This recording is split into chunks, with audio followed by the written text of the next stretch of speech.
Assalamualaikum warahmatullahi wabarakatuh. Kali ini saya akan interview atau wawancara bersama pemilik pengrajin mie dan mie ayam bakso Eco. Oke Pak, bisa diperkenalkan dulu Pak? Oh iya. Assalamualaikum warahmatullahi wabarakatuh. Ya, waalaikumsalam. Perkenalkan, nama saya Sukino. Di sini saya sebagai pemilik UKM mie dan mie ayam bakso Eco. Oh. Untuk pertanyaan pertama, kapan sih usaha mie dan mie ayam bakso Eco ini didirikan? Kalau mulai didirikannya ini sekitar tahun 96 lah. 96. Ya, dulu sebelum moneter saya merintis usaha jualan mie ayam. Ya. Oh, untuk mendirikan usaha ini itu siapa saja sih pendiri usaha mie ayam bakso ini pada awalnya? Pada awalnya saya usaha kan masih didorong ya pakai gerobak. Jadi ya saya dengan istri saya aja. Oke. Selanjutnya itu di mana sih alamat pertama kali usaha ini didirikan gitu? Pertama-tama dulu saya masih ngontrak ya, terus di daerah perapatan Teluk Jambi. Iya. Pertama-tama awalnya. Bagaimana usaha ini dapat beroperasi dengan baik itu sehingga dapat capai tujuannya? Ya kuncinya kita tetap semangat, tetap optimis, dan tidak lupa berdoa. Bagaimana struktur manajemen dalam usaha ini? Kebetulan ini kan usaha rumahan ya, usaha UKM, jadi ya istilahnya pemiliknya juga saya ya, direkturnya juga saya. Oke. Apa sih visi misi mie ayam bakso Eco ini agar kedepannya lebih baik lagi, visi misi? Visinya ya kita sebagai pengrajin ya tetap semangat meskipun ada seperti saat ini ada kendala kayak corona, itu kan kita sangat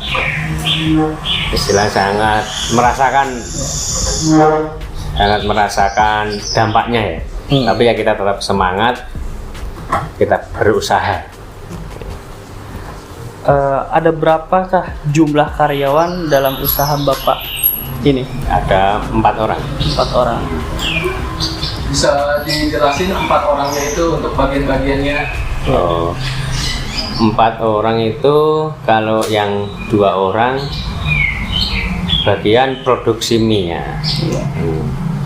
Terus yang 2 orang bagian yang jaga kios baksonya, kios mie ayam baksonya. Oke, bagaimana sih jam kerja daripada karyawan di usaha ini gitu? Oh, kalau yang produksi mie ya jam kerja mulai jam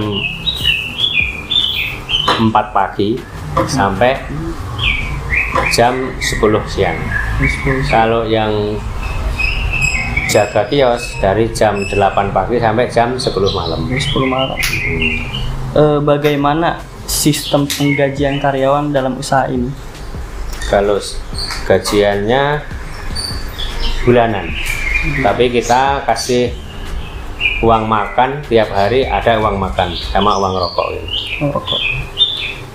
Untuk selanjutnya, berapakah omset dari paling kecil sampai paling besar yang sudah dicapai dalam usaha ini? Kalau omsetnya ya per hari Pak? Oh, per hari ini Ya, ya? per hari. Kalau omset per hari Per hari itu berapa? kita ya minimal 3 jutaan lah ya. 3 juta paling besar ya? Terus maksimal ya 5 juta. 5 juta. apakah ada inovasi dalam tahun ke tahun untuk usaha ini gitu? Perkembangannya ada misalkan inovasi semakin banyak menu atau penambahan? Oh iya, kalau dari tahun ke tahun kan awalnya kita cuman jualan mie aja ya. Terus kita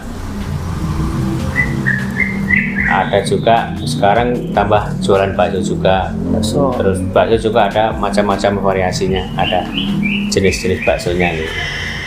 Kalau bisa disebutkan inovasi dan variasi apa yang sudah ada di dalam bakso ini? Kalau bakso kita ada bakso isi daging ya, Sudah bakso isi urat, bakso mekar istilahnya, terus bakso iga buntel itu.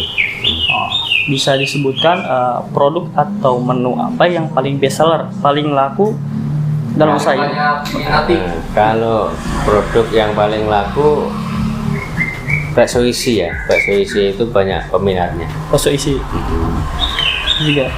Apakah usaha ini hanya satu tempat atau sudah ada cabang?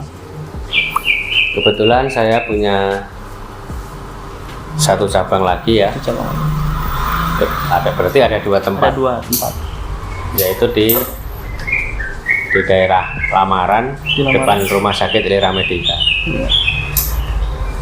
Apakah untuk kedepannya itu ada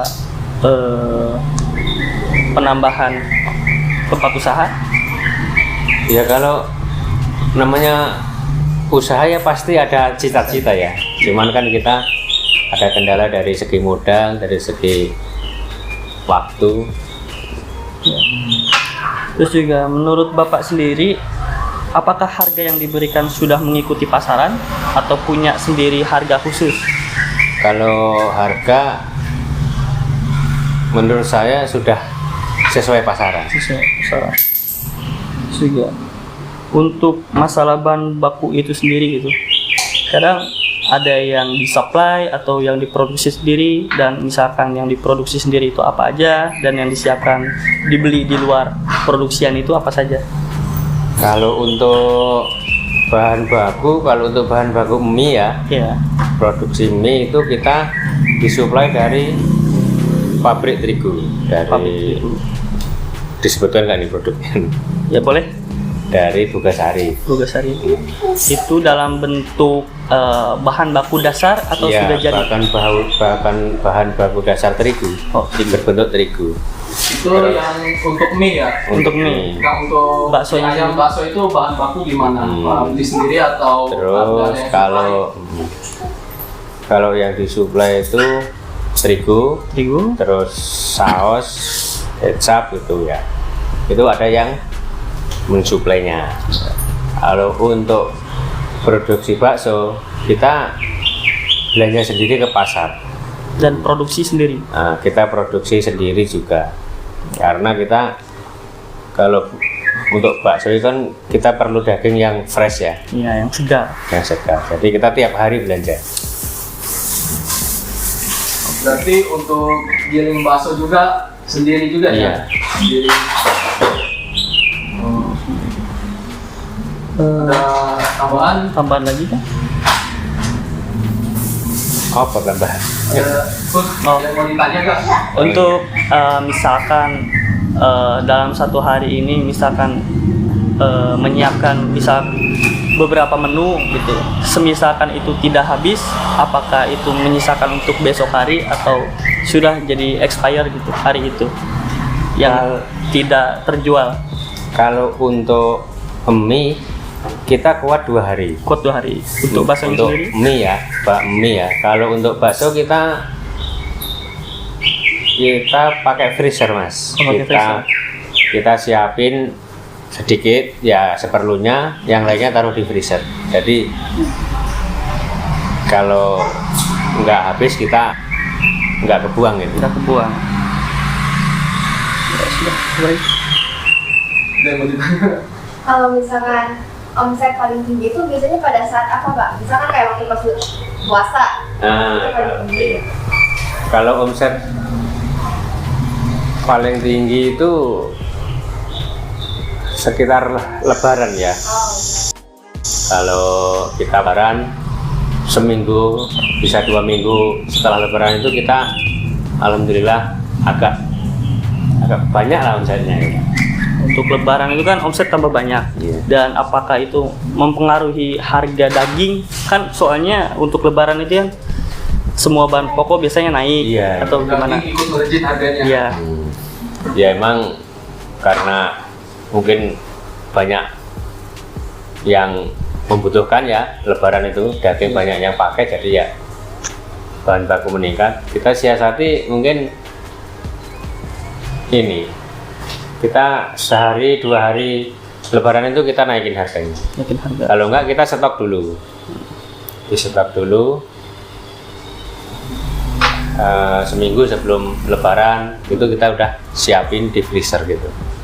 Atau ada hal lain, misalkan lebaran itu harga pokoknya lebih naik, apakah dalam bahan baku ini komposisinya dikurangi atau tetap sama untuk menjaga kualitas? Kalau komposisi saya tetap jaga kualitas ya Mas, nggak dikurangi. Soalnya kita usaha kuliner itu kan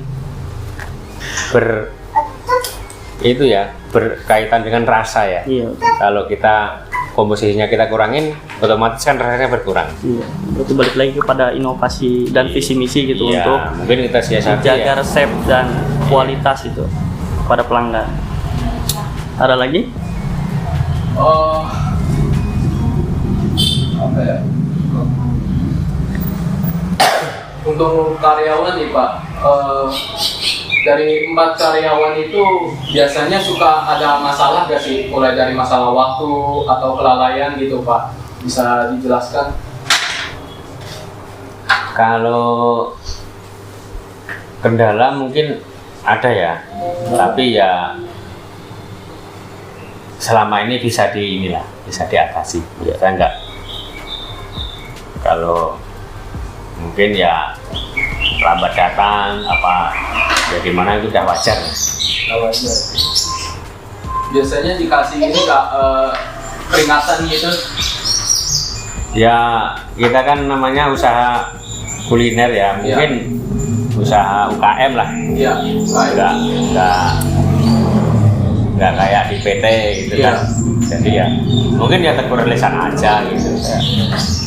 Untuk karyawan sendiri itu ngerekrutnya dengan saudara dengan sendiri atau teman dekat, lingkungan rumah atau ngambil dari kampung gitu. Kebetulan ada saudara ada 2. Ada 2. Terus yang orang lain ada 2.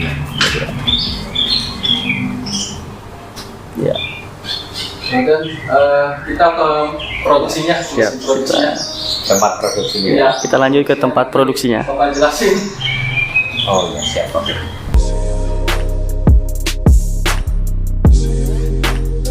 Produksi. Oh, ya, ini Terus tempat dari produksi. awal barang masuk untuk diproduksi dari mana aja? Ini terigunya ya. Terus bahan bakunya, terus ini tempat pengadukannya Tempat mengadukan. buat ngaduk terigu. Kalau begini kan terigu masuk sini, ini, terus nanti dicampur air sama telur sama garam sama bahan baku bikin mie ya. Setelah ini jadi adonan kita taruh sini. Nah kita ini mesin pengepresnya. Mesin press. Mesin presnya. Terus setelah dipres berulang kali, terus ini Ada lagi nih. finishingnya. Finishing. Sini ini masuk ke sini, ini keluar jadi mie. Jadi bentukan. Berarti dari mesin fresh ini untuk keluar itu jadi dalam bentukan kayak persegi gitu. Dalam bentuk kayak selendang, Oh, selendang. kayak kain. Selendang. Di dalam itu di press berulang kali biar padat, biar kenyal minyak. Masuk kepada sini. Setelah itu kalau udah kenyal taruh sini, Masuk keluar dalam bentuk mie. finishing mie. Ya. Untuk langsung finishing keluar mie itu dengan berantai bentukan mie atau sudah jadi per porsi gitu? Oh masih panjang, masih mie panjang, kita diputus-putus, ditimbang sekitar 1 kiloan gitu. Ditimbang dan diputus-putusnya dengan manual tangan. Iya, manual. Untuk di belakang kita ini apa Pak? Bisa dijelasin nggak? Oh iya, ini termasuk data-data orang yang mesen mie ya. Oh. Orang yang ngambil mie ke kita itu ada berapa? Itu ada 44 atau 40. Oh jadi selain memproduksi mie untuk sendiri dan bakso, ini memproduksi untuk orang yang membutuhkan mie Iya, juga Pak? untuk kios-kios yang itu. Oh. Kita kirim, ada yang ke Pasar Johar, ada yang ke pokoknya kios-kios bakso itu Mas. Oh berarti bisa dikatakan mereka ini masuk dalam komunitas dan manajemen organisasi ya Pak? Ada nggak? Iya ya, biasanya ada arisannya ini. Arisannya? Nah, arisan yang ngambil mie ini kita bikin arisan, nanti untuk itu kita biasanya 2 minggu sekali apa sebulan sekali itu kita kocok lah ya arisannya. Ada apa lagi? Ya, udah ya. Udah. Segini aja dulu. Cukup segini aja Pak. Oh iya. Untuk bahan laporannya. Terima kasih telah menyambut kedatangan kami. Terima kasih.